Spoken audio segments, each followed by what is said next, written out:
Welcome back, everyone. The weekly Pocket Match tournament just finished. 750 players, maybe more. They were saying 900 on stream, but it just wrapped up, and there are some notes to take from this week. We're going to go over all of the interesting deck list, and I'm going to try to explain to you some thought processes you should have with deck building going forward after this week.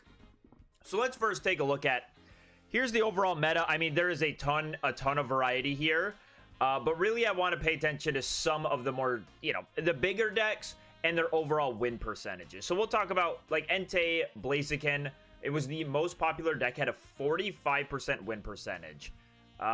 Even the other Blaziken variants are all around like 48%.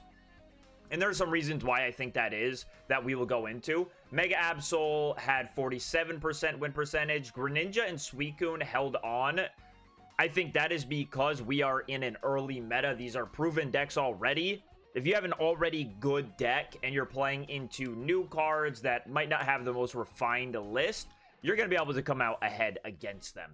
A good amount of Luxray Oricorio, actually. It was the 4th most played deck as far as like single archetypes. I'm sure once you start combining all of these, it is no longer the 4th most played deck, but there were a bunch of Altaria variants, and look at this. Altaria Indeedee, 59%. Mega Altaria Jirachi, 63%. Yeah, some of these decks went nuts. Mega Gyarados were horrible.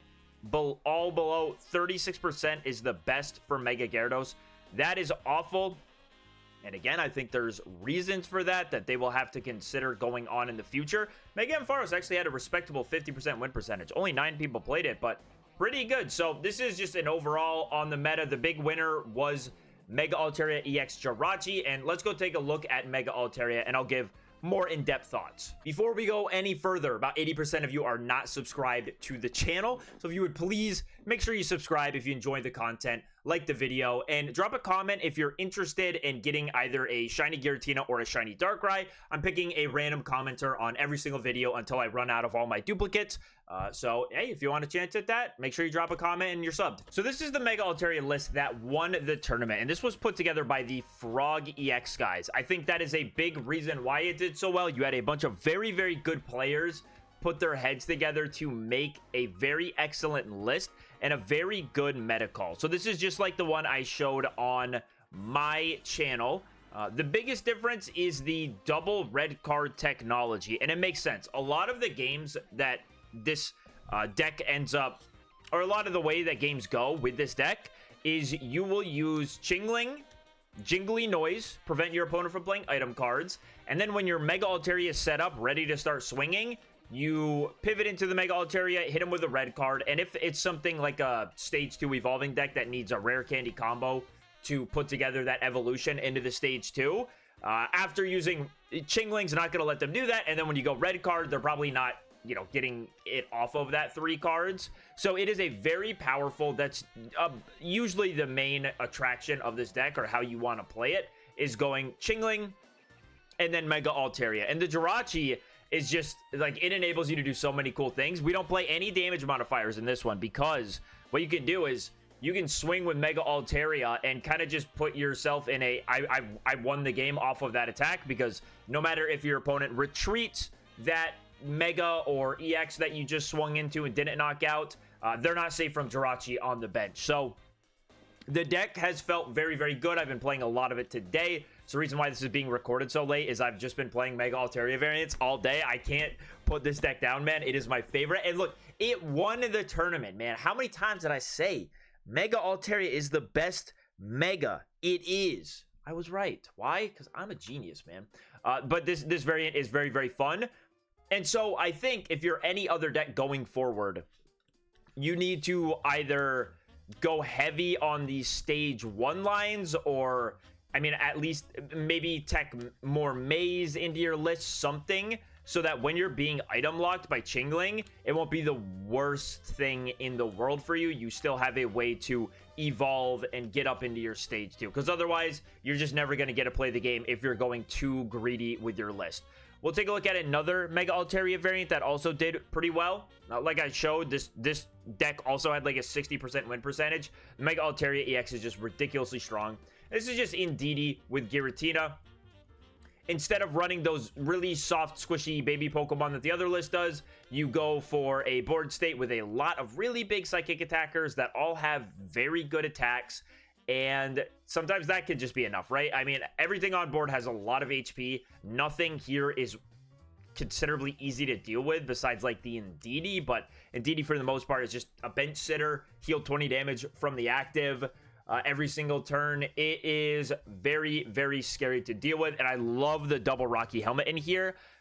Unlike the previous list where you have the Jirachi to fix up the math, we need to make sure that whatever's in the active spot, we are able to knock out in one hit or just prevent any healing shenanigans, because this deck is more focused on the damage aspect than the setting up disruption that the other list was. And then last thing I'm going to show you is being bombarded with ads, but it's fine. I'm just going to spend 2 seconds on it to tell you not to play this version. This is the weakest Mega Altaria version by far. The Mega Altaria Sylveon stuff is no good. To me, at least, its win percentage is so much lower than the other two Mega Altaria variants. I don't know why you would play it. Stay away from it. Okay, this was the other big demon of the weekend, and that was Mega Absol Darkrai. Now, the lesson from Mega Absol Darkrai is you will see a lot of lists coming up with Oricorio. I think I've been saying it in every single video to make sure you have a way to get around Oricorio, and it is still true. This week was item locking, punishing stage 2s, and Oricorio punishing any deck that wasn't adequately built to deal with it. I wish I could try this deck out. I still don't have my Mega Absols. I just need to trade for it. I have 2 extra Mega Altarias, so I know I can get them. It's just about finding someone to do the dang trade with me. You run double Cyrus because you're not really one-shotting anything, and you're going to need to finish off those KOs. This thing just creates a really, really annoying board state for your opponent. They have to deal with Oricorio. If they're not dealing with Oricorio, they're getting their supporters discarded with Mega Absol. It's just a nightmarish time. And it's a really simple, like, low-to-the-ground deck, man. You don't need much to get this set up and to have it start working its magic. So, just a really consistent, evil deck that preys on your opponent being unprepared in their deck building, or just you getting lucky with some Darkness Claws. Yeah, it's a nightmare to deal with, and it's doing pretty good. But I'm happy to see it, man. This is, like, not... I don't see any of this and think, oh, toxic, ew. Like, I like that there are a lot of different strategies you can use. And the Mega Absol EX is really, it's a really cool card. So I'm happy to see that this deck is doing fairly well. Now, another Mega Absol deck, I guess. It's really more a Hydreigon deck with the 1 Mega Absol in here. Hydreigon, just a very scary 1-point Pokemon. Mega Absol is a great finishing Pokemon to attack with because of how high its HP is. I mean, you look at any of the lists I just showed you, and a lot of the lists I'm going to show you, nothing really hits for 170. No deck has... We haven't... Oh, yo, shout out King Zumami. I can't really read that, but thank you for the subscription while I'm recording. Appreciate it. Yeah, and nothing's reaching for 170. Surprisingly, this is not a OHKO meta by any means. This is a, like, setup damage, get your attackers ready. You know, it's a very interesting meta, and I'm having a lot of fun playing the game, and it makes me so sad that ranked is not here because I miss it. I just want to be grinding, man. I'm tired of playing level 10s on casual ladder, man. I get no enjoyment out of that. I get no enjoyment out of beating a dude who's opened up 10 booster packs, man. It's not fun. But use the Cleffa to find your Pokemon. Other than that, like, there's nothing too special about it. Just Hydreigon. Hope that your Cleffa is enough to find the Hydreigon pieces, and then Mega Absol can close out the game for you, or be an early game option. I mean, you never really want Mega Absol to be the early game option, unless you are able to discard your opponent's one of Cyrus early on, then you're feeling fine. But if that doesn't happen, you don't really want to go too aggressive with the Mega Absol. It's kind of Hydreigon, and then Mega Absol's the fallback guy. So, cool deck. Again, I would love to try it. I don't have Hydreigons. I did not open up a lot of Mega Gyarados. I opened up Mega Altaria. But I'm almost there. I got one of them, so I will be joining you Hydreigon believers soon. I'm just going to throw this up because a list similar to this did very well as well. And this is just, instead of the Cleffa, it's a 1-1 Sylveon line. Not much more to it. Just instead of using the Cleffa, which, you know, it's just the difference of Sylveon gives you cards on your turn. Cleffa gives you cards for your next turn. So, yeah, pick whichever one feels more consistent to you. I can't really persuade you either way because they both did pretty equally well in the tournament. They both placed very highly. My only concern is that 1-1 Sylveon might be a little bit tricky to find. You know, you do have the May, which can help out, but yeah, still, a 1-1 in this game it's a little bit tougher to get going on. Now we have a very, very greedy Mega Blaziken list, but it was the highest placing list. And you might say there's no baby Blaziken. How are we dealing with Oricorio? I'm going to tell you, I've been playing a lot of Oricorio stuff, man. The Blaziken Burn plus a Rocky Helmet makes it, like, almost impossible to deal with. Because, at worst, if you're attacking with the Oricorio into the Mega Blaziken, you're going to take 40. Or, sorry, at best, you're going to take 40 that turn. But if you stay burned, you're going to take 60. And then you just pass the turn over to your opponent.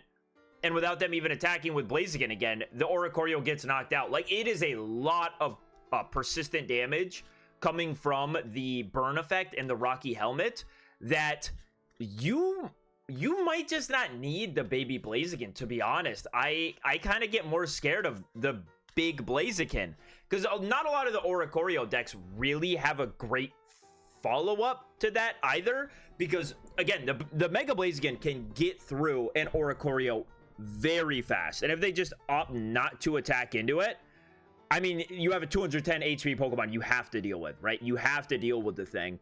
And if you're just letting it burn you and knock you out, it's not going to go well for you. The only note I have on this list is we did watch it on stream. It ended up losing to that Mega Altaria deck because your only way into the Mega Blaziken is the rare candy. So I think in this deck, I would want a Combuskin without a doubt, and maybe a May as well. Maybe tone back the greed a little bit and find room for Combuskin plus May, so we have an answer to that deck. Because otherwise, you're just going to get cooked. And maybe even, dude, maybe you go double Combuskin instead of Combuskin May. Maybe it's that serious that we got to run the 2 Combuskin, because this is really like it's like all of our stage 2 fire decks before. Get your stage 2 fire online and you probably win the game. And the faster you can do it, the better. So it might not be a bad idea, because Chingling is showing up in some of the best decks, to say, all right, we can't just rely on rare candy anymore. It's not the way the game is. This Chingling is way too detrimental to this deck. We need an answer to it. So I would say like either 1 or 2 Combuskin in here to counter that, and then Mega Blaziken should have no problems at all just kind of running over an Altaria deck, right? Because it's so fast. Yeah, they can go ping with Jirachi, but you play the Lily, so more often than not, you're probably going to be dealing with a fresh HP Mega Blaziken in the active spot when it starts attacking. And that deck also has some troubles with like the Entei start, because Entei start means that they are going to start knocking out Mega Altaria's baby Pokemon. And then it could be as simple as long as you got Mega Blaziken online, you win the game by just Sabrinaing around the Mega Altaria, or you get to be the first attacker as at least your Mega. You get to attack with Mega Blaziken into the Mega Altaria first after Entei has taken out some of those little baby Pokemon they have. But yeah, super greedy list. I think it worked out for them in this tournament, but I don't think going forward with how good Mega Altaria is, I don't think we're going to be able to get away with that anymore. So yeah, run some more evolution pieces so you don't get scammed by item lock. Maybe the most surprising thing is how bad Mega Gyarados has turned out to be. And I think a lot of that simply comes from you lose to Mega Altaria like instantly. They have the Jirachi. They drop 30 damage on the Magikarp. It is now knocked out. I think Mega Gyarados is, and this is tough because it goes against what Mega Gyarados wants to do. Like the double inflatable boat is really, really nice because it means that you can, if you start Magikarp, you can just attach the inflatable boat and go into the Mantike and splashy toss on it and you're fine. I think the deck's gonna have to change. I think it might have to run double cape. because otherwise I have never lost to Mega Gyarados with Mega Altaria. Never in my life.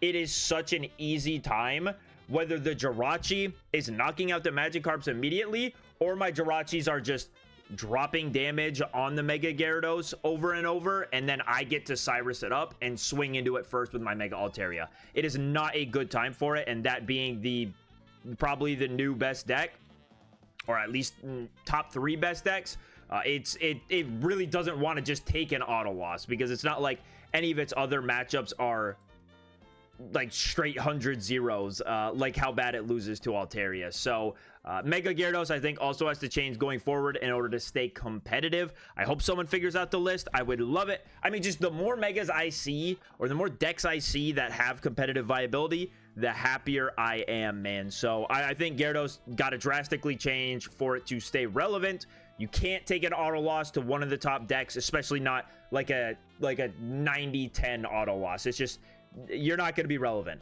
Now we have the best placing Mega Pinsir list. I've talked about it on this channel before. There's not much that has changed. It's still using the Pichu Oricorio technology in order to use Oricorio as like a little bit of scamming. Alolan Executor can take the, or Execute can take the Lightning Energy and get the Alolan Executor online faster.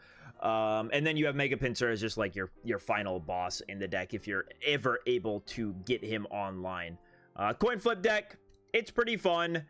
I played a decent amount of Alolan Executor last format, just trying to switch it up, make something else happen that wasn't Suicune Greninja. And I don't think it was ever particularly good, just like I don't think that Mega Pinsir is particularly great. It takes a lot of energy to power up, and you know, it's on a coin flip if it's going to do 150 or not. You will like reliably two-shot any Mega for the most part, besides like Blaziken if it gets a Lily in there. I am talking, of course, like you hit one tails and one heads, because if you got double heads, then you know anything in the world is knocked out. But good luck with that happening consistently every single game. It's probably never going to happen. Yeah, Mega Pinsir, not the best, but like it's still showing up, which again is cool. That like these Megas are all somewhat viable because none of them like one shot the other. Like you will have a chance in every single Mega versus Mega game as long as you are able to set yours up, and through proper play and how you establish your board state.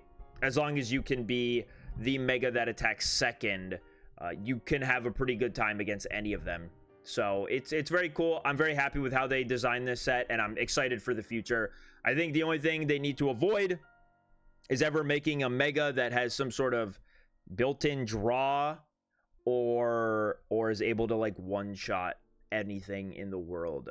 Those would kind of ruin everything, and it would just become too polarizing around that one Mega, because again, right now no Mega can one shot the other. Mega Pinsir can die to Blaziken with a red, but they're not really playing it. But yeah, we're in a good spot right now. A two-shotting war meta is honestly, it's a lot of fun. It's a lot of fun. From a placement standpoint, this is the worst performing Mega Ampharos. And I'm going to be honest, I've played a lot of Mega Ampharos, and it feels like you are plan A or a Choreo deck. Plan B, the Mega Ampharos comes out. Like, any game where you are actually attacking with the Mega Ampharos and your opponent hasn't already conceded feels kind of bad. It's not particularly strong. It takes quite a bit of energy to set up, right? You need 3 energy on it. The 20 snipe everywhere is nice, but for the most part, not the most impactful thing in the world. You really just want the Oricorios to carry you, and if you got to use the Mega Ampharos, the game's already probably not exactly going your way. Again, another greedy list. The only way to get the Ampharos online is through the rare candy combo, and Mega Altaria just eats this deck up, man. Just eats this deck up. I've been running into it on ladder, and I've had no problem against it, mainly because they're not getting into their flaffies, because either they're not playing them or they're not playing consistent enough ways to find it. Yeah, Mega Ampharos, maybe, again, just like the weakest Mega. Not much more to say. I'm not sure that there's better ways to build it. I think there just might be better ways to build Lightning in general than Mega Ampharos. Okay, from there, we're going to transition into the, like, returning decks slash Lightning decks section, because there's a lot of those, and we're just going to kind of speed run them, because these are all decks we know, right? We've played with these decks for a very long time.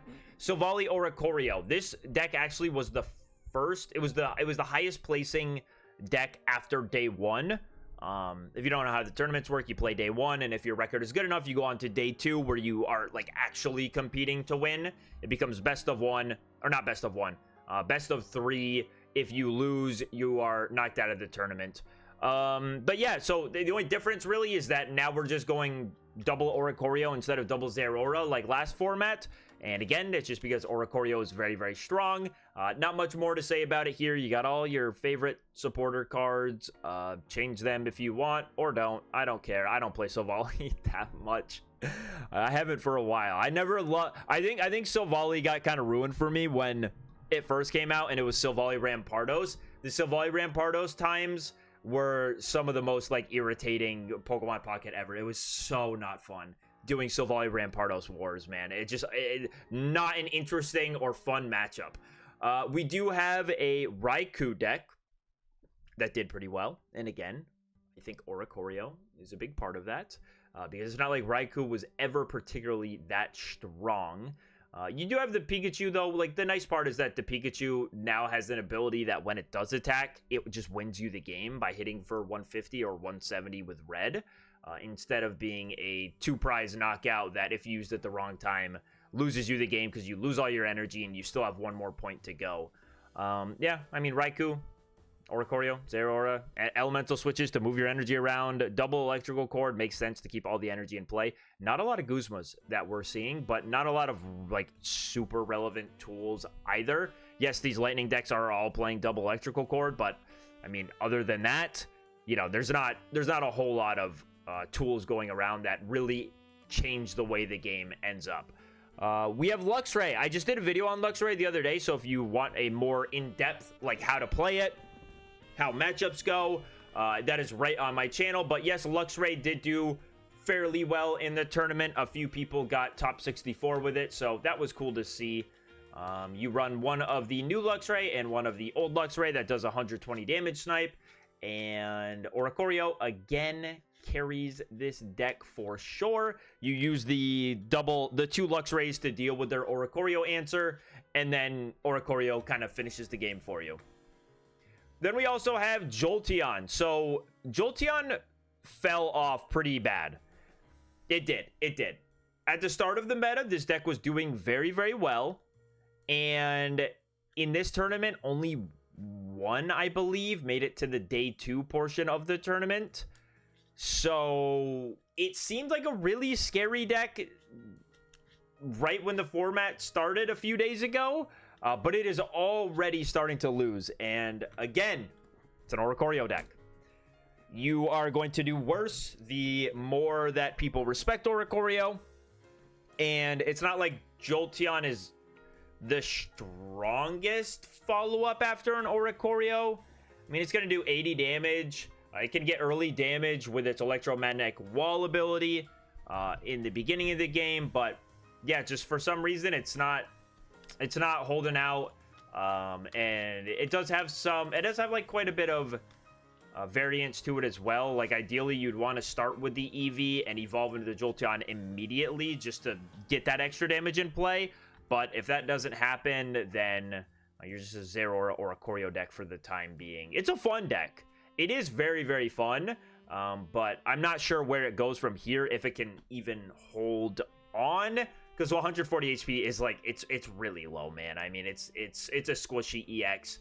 It's not lasting that long. And again, your damage output is just pretty low across the board. You're really relying on Oricorio to slow the pace of the game down if your opponent establishes themselves. Because a quick Jolteon is very scary to deal with, but if they're able to hold out just for the first 2 turns, then your late game ends up being pretty miserable. Now we're just going to quickly talk over the Suicune list, how they're being run now.